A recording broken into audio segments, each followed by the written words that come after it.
지난 시간 정치적 편향에 대해서 제가 얘기를 좀 나눠 보았습니다. 그런데 우리는 흔히 그런 생각을 바꾸지 않은 사람, 특히 그런 사람을 보면서 완고한 사람이라고 생각을 합니다. 왜 저 사람은 아무리 설명해도 자기 생각을 바꾸지 않을까? 그런 생각을 할 때 가끔은 나도 같은 부류가 아닌가 하는 그런 걱정을 할 때가 있습니다. 혹시 나도 그러고 있지는 않을까? 투자를 할 때도 그렇습니다. 또 건강에 대한 정보를 찾을 때도 그렇고 자녀 문제나 인간관계를 판단할 때도 그렇습니다. 우리는 객관적인 사실을 보고 판단한다고 생각하지만 실제로는 이미 내린 결론을 지지해주는 사실을 더 열심히 찾는 경우가 많지 않았나 하는 생각을 해봅니다. 이것을 우리는 심리학에서 확증 편향이라고 합니다. 오늘은 확증 편향에 대해서 좀 깊이 생각해 보았습니다. 나도 그러지 않은지, 그래서 나 이런 확증 편향이 어디서 왔는지, 이 확증 편향이 혹시 틀렸다고 생각이 되면 나는 어떻게 해야 하는지 이런 고민을 해보았습니다. 확증 편향은 간단하게 말하면 내가 이미 믿고 있는 생각을 뒷받침하는 정보는 잘 받아들이고 반대되는 정보는 무시하거나 낮게 평가하는 그런 경향을 말합니다. 심리학자 레이먼드 니카스는 1998년 확정 편향에 관한 중요한 그런 연구를 발표했다고 합니다. 기존의 믿음이거나 기대에 유리한 방식으로 사람들이 증거를 찾거나 해석하는 이런 현상을 정리를 한 거죠. 예를 들어 볼게요. 어떤 주식을 산 사람이 있습니다. 처음에는 객관적으로 판단해서 샀다고 생각합니다. 그런데 주가가 떨어지기 시작합니다. 그러면 인터넷에서 무엇을 검색할까요? 이 회사가 앞으로 크게 성장하는 이유, 지금 이 주식을 팔면 안 되는 이유, 이런 정보만 자꾸 찾아보게 됩니다. 저의 경우입니다. 반대로 그 회사의 실적이 나빠질 가능성이나 경쟁력이 약해졌다는 분석을 읽고 싶지 않아 합니다. 읽더라도 이렇게 생각할 수 있습니다. 저 사람은 원래 비관론자야. 또 우리가 정치에 대해서도 마찬가지인 것 같아요. 내가 좋아하는 정치인의 잘못은 상황을 고려해야 한다고 생각하지만 내가 싫어하는 정치인의 잘못은 그 사람의 본성 때문이라고 이렇게 결론을 내어버립니다. 결국 우리는 정보를 찾는 것 같지만 때로는 진실을 찾는 것이 아니라 내 생각이 옳다는 증거를 찾고 있는 것이 아닌가 하는 생각을 해봅니다. 여기에는 몇 가지 심리학적 이유가 있다고 그래요. 첫 번째는 인지적인 효율성입니다.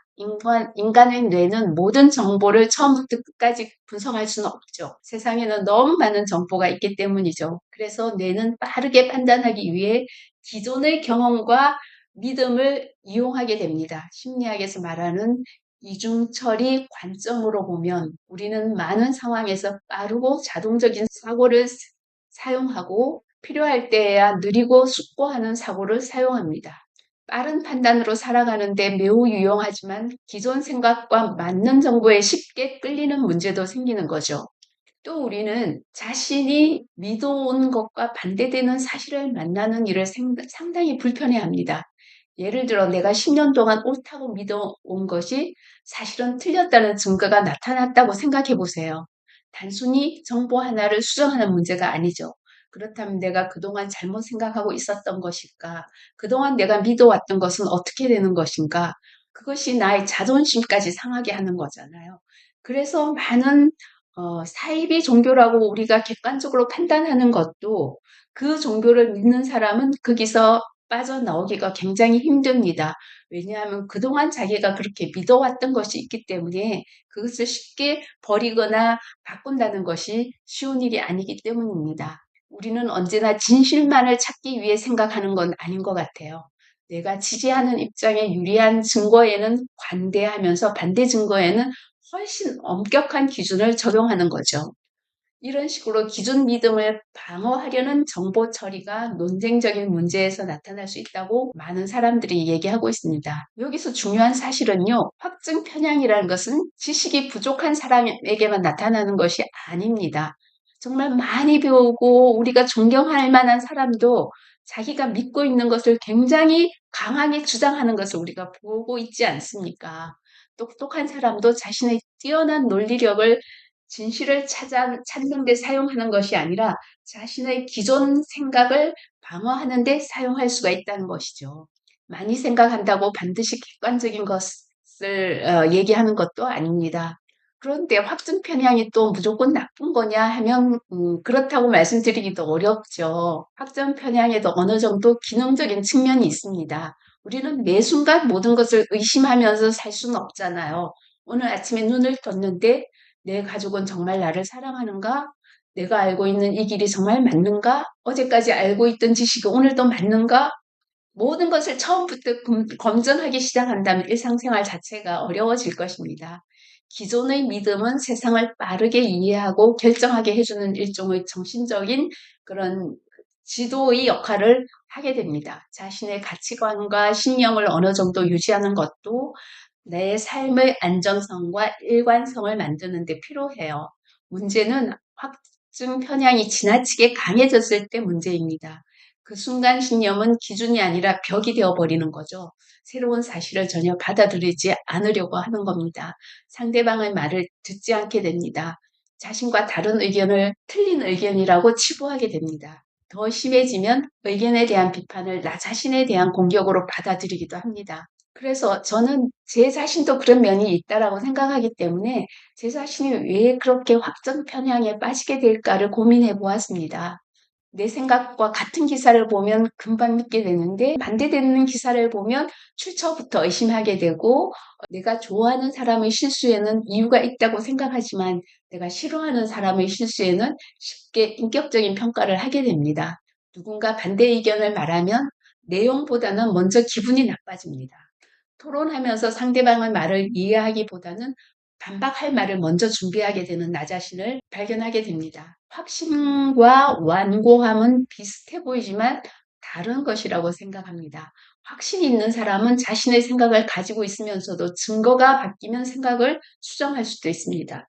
그러나 완고한 사람은 결론을 먼저 정하고 그 증거를 결론에다 맞춥니다. 그래서 이런 확정 편향적인 나의 생각에서 벗어나려면 어떻게 해야 될까라는 고민을 좀 해봤습니다. 첫 번째는요, 내 생각이 틀렸다면 어떤 증거가 나타나야 할까라는 생각을 먼저 해보는 것이 필요하지 않을까 하는 생각을 해보았습니다. 우리는 보통 내 생각이 맞다는 증거를 찾습니다. 그 방향을 거꾸로 돌려보는 거예요. 심리학에서는 이와 비슷한 방법을 반대 가능성을 생각해보는 전략이라고 설명을 하고 있던데요. 연구에서도 자신의 첫 판단이 틀릴 수 있는 이유를 생각하고 반대 증거를 검토하는 훈련이 확정 편향을 줄여주는 데 도움을 줄 수 있다라고 보고하고 있습니다. 예를 들어서 어떤 사람을 싫어하게 되었다면 이렇게 물어보십시오. 혹시 내가 이 사람을 잘못 판단하고 있다면 어떤 사실을 놓치고 있을까? 정치적 판단에도 마찬가지입니다. 내가 지지하는 쪽이 잘못했다고 판단하려면 어떤 증거가 필요할까? 이 질문을 할 수 있다는 것 자체가 생각의 문을 열어놓는 것이라고 생각합니다. 그래서 가끔은 일부러 반대 의견을 찾아보는 거예요. 알고리즘은 내가 좋아하는 것을 계속 보여줍니다. 그러다 보면 세상 사람 대부분이 나와 같은 생각을 한다라는 착각에 빠지게 됩니다. 그래서 중요한 문제일수록 내가 동의하는 주장을 하나 읽었다면 혹시 다른 어떤 주장을 하는 것이 없나 하고 찾아보는 그런 습관이 필요하다고 생각합니다. 반대편에 서서 가장 합리적이고 근거가 탄탄한 주장을 한번 찾아보는 거죠. 그리고 내가 어떤 사람에 대해서 그 사람이 틀렸다라는 마음에 확고하게 차 있다면 그 사람과 그 사람의 의견을 분리하는 것입니다. 저 사람은 틀렸다 이렇게 생각하지 말고 저 사람의 이 주장에는 내가 동의하기 어려운 이 부분이 있다라고 한번 분석을 해보는 거예요. 사람 전체를 평가하지 않고 주장 하나를 따로 떼어놓으면 감정이 좀 줄어드는 것을 느낄 수가 있었습니다. 그리고 생각을 바꾸는 것을 저는 부끄러워하지 않아야 된다라고 생각을 해요. 우리는 종종 말을 바꾸는 사람을 줏대 없는 사람이다 이렇게 말을 하곤 합니다. 그러나 충분한 근거가 생겼는데도 과거의 생각을 고집하는 것이 단단한 줏대 있는 사람일까요? 아니라고 생각을 해요. 새로운 증거를 보고 생각을 수정할 수 있는 것은 나약함이 아니라 오히려 지적인 성숙 정도 아닐까라고 생각을 합니다. 그래서 생각이 유연한 사람은 정말 아무 생각이 없는 사람이 아니라 오히려 자신의 생각이나 자신의 확고한 신념이 있는 사람이 아닐까 생각을 해요. 내가 틀릴 수도 있다라는 생각을 가지고 있는 사람은 자기의 그 유연성을 나타낼 수 있다라고 생각할 수 있어. 나이가 들고 경험이 많아질수록 우리는 많은 것을 알게 되는데요. 하지만 동시에 조심해야 할 것이 있다고 생각합니다. 경험이 지혜가 되기도 하지만 경험이 고정관념이 되기도 한다는 것을 저는 알고 있기 때문입니다. 내가 해봐서 알아. 이 말이 나올 때면 고정관념에 빠져 있다는 거죠. 세상은 쉽게 변하고 빠르게 변하고 있습니다. 그래서 내가 해봐서 알아라는 이 말 자체가 새로운 세상을 보지 못하게 하는 문이 될 수도 있다라는 생각이 드네요. 중요한 것은 편향이 없는 사람이 되는 것이 아니라 내게도 확증 편향이 있을 수 있다라는 것을 열어두고 사고하는 사람. 그런 사람이 되어야 한다는 거죠. 그래서 앞으로 누군가와 의견이 충돌하게 될 때 바로 반박하기 전에 세 가지를 물어보고자 합니다. 나는 지금 사실을 찾고 있는가? 내 생각이 맞다는 증거를 갖고 있는가 하는 거고요. 두 번째는 상대방의 말 가운데 단 10%라도 맞는 부분은 없는가를 한번 사고를 돌려봐야 되겠죠. 그리고 세 번째는 무엇을 알게 된다면 나는 내 생각을 바꿀 수 있는가? 이 마지막 질문이 중요하다고 생각해요. 아무리 어떤 증거, 나는 생각을 바꾸지 않겠다라는 그런 마음이 나의 무의식에 있다고 한다면 한 걸음도 더 진리에 가까이 가기가 어렵다라는 말이 되겠지요. 내 생각보다 진실을 조금 더 중요하게 여기는 그런 태도를 가지자 하는 것을 제가 오늘 말씀드리고 싶은 거예요. 그리고 어쩌면 나이가 들수록 우리가 지켜야 할 지혜도 바로 이런 것이 아닌지 모르겠습니다. 내가 이렇게 생각합니다. 그러나 내가 틀릴 수도 있습니다. 이 작은 여백 하나가 나의 마음을 좀 더 풍요롭게 하지 않을까라는 생각을 해봅니다. 오늘도 풍요로운 하루가 되시기를 바라겠습니다.